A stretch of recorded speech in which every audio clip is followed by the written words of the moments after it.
How's it going, guys? Welcome back to the channel, Pete's Carport, and I really hope you guys enjoyed the last video on the 500 SL. Finally got back to work on our wide body project, and man, it was so exciting. It felt so good to jump back into that, and we've just had terrible weather. I did work on this over the last several months and kind of did things here and there, and finally dove deep into it for that video. So a lot done. But one of the things that's been nagging me for a while is it won't stay started. So for those of you who have been watching the series, or for those of you who have been part of the channel, this car I picked up several years ago, and it had some issues I had to fix here and there, but it ran great. It ran absolutely great. And when we started working on the wide body project, I had parked it for several months, just waiting to decide what I was gonna do.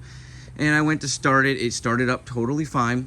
And about 10 minutes in, it stalled out of nowhere, and it wouldn't start back up that day. I had no idea what happened. Let it sit. Next day it started up fine, and then it started to have hesitation issues. So it was misfiring, smoking, so forth. And I just didn't feel like looking into it at the time, so I put it off to the side and just started working on the wide body. And it got to the point where it wouldn't start a couple months ago when I tried to jump back into doing this. And I just said, you know what, I'll pull it over here. You guys saw in the video, I kind of pulled it over here with the mini truck, and I'll deal with that later. And I didn't realize how tight of an area this is gonna be, and I wouldn't be able to reach it with the hose and so forth. So I really need to be able to start this thing. So yesterday, I said, you know what, I'm just gonna jump right into it, and we're gonna do a video. We're gonna test the spark. We're gonna test the fuel. And I started to test the spark, and then I decided to just keep turning the car over, and it started. And it actually stayed started, but it really misfired heavily. And it had been a while since I had been able to even get it started, so that was really exciting. So I let it run for about 15 minutes, and I noticed my gas was really low, and it looked like it was going down quite quickly. And so I turned it off, and I said, you know what, I'll do the video tomorrow, and I'll talk about how I got it started, but we still need to figure out why it's misfiring. Long story short, I walked around the car to leave, and I noticed a massive puddle of gas. So I'm gonna clip in, when I had it started, I'm gonna clip in the massive puddle of gas, and then what I'm gonna do is move my W140 out of here, and we'll get to work getting this thing jacked up, because we gotta figure out why is there fuel leaking, and I believe that's gonna be our issue. My guess is there was a small crack in either the return line or one of the gas lines, and that was what's causing the hesitation. So we need to figure that out, and hopefully that resolves our bad start, our bad idle, and everything. So let's get going.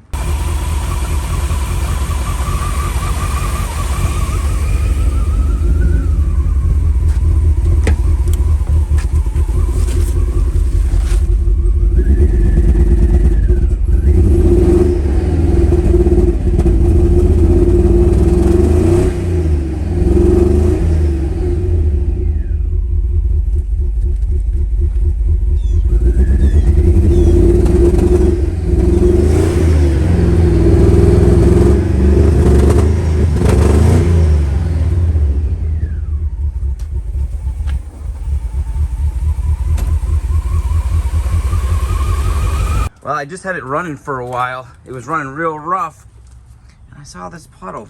And this is definitely gasoline. And if we get down here, we're gonna have to jet this car out and see what's going on. It could be the fuel pump, fuel filter, a broken line. Not sure yet, but man, that's a lot of fuel down there. Hopefully it's not anything with the tank. I can see it dripping up there. Probably gonna be maybe a fuel line? I don't know. We'll find out though. Hopefully we can get this thing fixed up today and running great. All right, we got the car jacked up on some nice heavy duty jack stands, and just by looking I can see gasoline coming down this cover here, and underneath here should be our fuel pump and our fuel filter.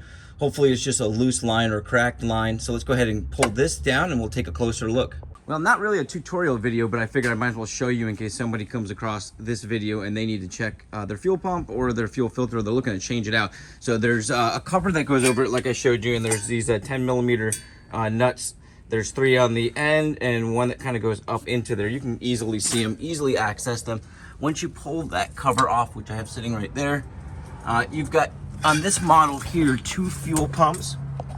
So you've got them stacked on top of each other. They connect with like a banjo bolt. Looks like hose back here. And if we just look at this, we can see this one here is just covered in gasoline. I don't see too much gasoline over in this area, so by the looks of it, there's some pretty rotted looking hoses, like that one there. I highly doubt is holding anything, and that's probably our culprit. Also, I need to seal all these wires here.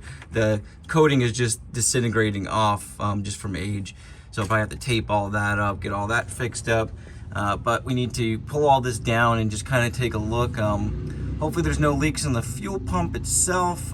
They seem to be functioning, but we won't know till we pull them down and kind of replace what hoses need to be replaced. Obviously some of these are specialty. They've got like crimped in things. Don't see any gasoline along here, so that's a good sign. And when I came around this way, I did see in here I saw some gasoline along the upper line here. So I've just got to really look closely and figure out what could be leaking, replace any rotted lines, and hopefully we resolve it. Well guys, I got the whole unit out, 2 fuel pumps, your fuel filter, the accumulator, and it's definitely this hose line here, which was the one that I saw had fuel all over it. And if you look, I'm just guessing over time, this kept getting worse and worse. There's quite a few spots that have cracks in it. I think this is the one where I saw it. One part where I saw it squirting out, and I think it's right here. So this whole hose needs to be replaced. This one's bad. And while doing that, I'm gonna replace any other hoses that don't look great, like this end hose here has cracks all in it. So we'll go ahead and get that piece changed out. And of course, I'll do the fuel filter. And that should sum it up. I think the fuel pumps are good. They're very expensive and they do last quite a long time. So I'm not gonna mess with those unless I do have another issue down the road. Then we'll go ahead and change those out. So let me get those parts ordered. I need to get this one here definitely done, and then that end one, and then we'll get the fuel filter put in. And I'll go ahead and see if we can get this car started back up on this video. Guys, about a week later, and all my parts came in from Pelican Parts. I'm pretty satisfied with their pricing and their delivery. These were a lot less expensive than some of the other sites, but I'll leave links to those if you guys are interested. Let's go ahead and get set up. I'll clean this all down, and we'll get the new hoses put on, the new fuel filter stuck in there, and get it back up in there. Hopefully get some fuel in there and see if this thing fires right up.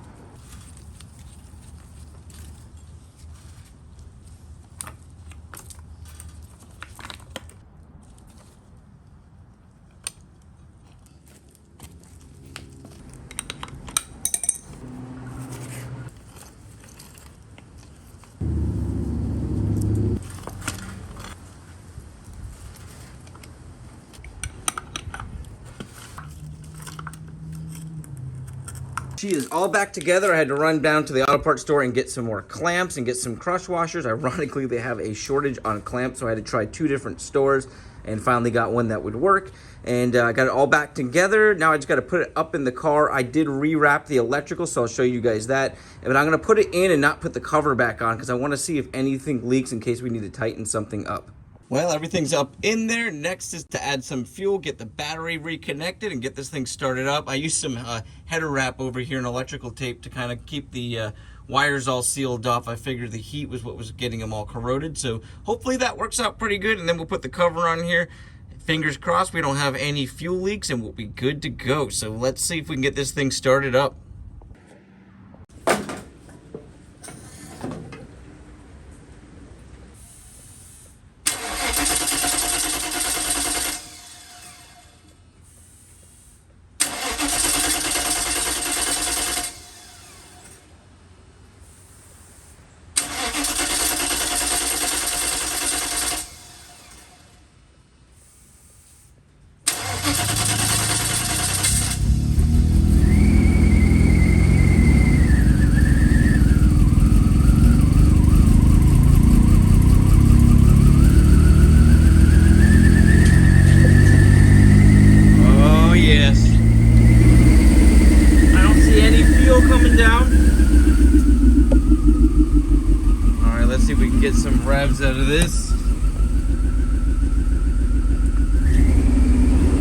Oh, that's looking good. Sounding good.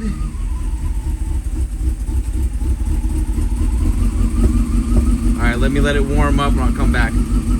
Well, guys, I've got good news and bad news. You saw the good news. She fired up, and honestly, she stayed started for about 10 to 15 minutes. Unfortunately, it was a rough idle, and it got worse and worse as it warmed up. And so it started to stall out as it warmed up, and I couldn't get it to restart and stay started, or I would have shown you guys more of the footage.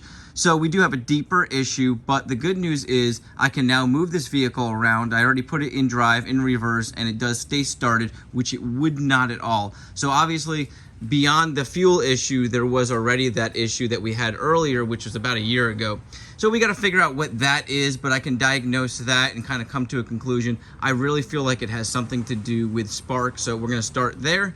Outside of that, look at this fitment, and the good news is now I can move this thing out and we can take better looks at it. I can really fine tune this, but man, oh man, I love the way it is looking with these 3-piece rims.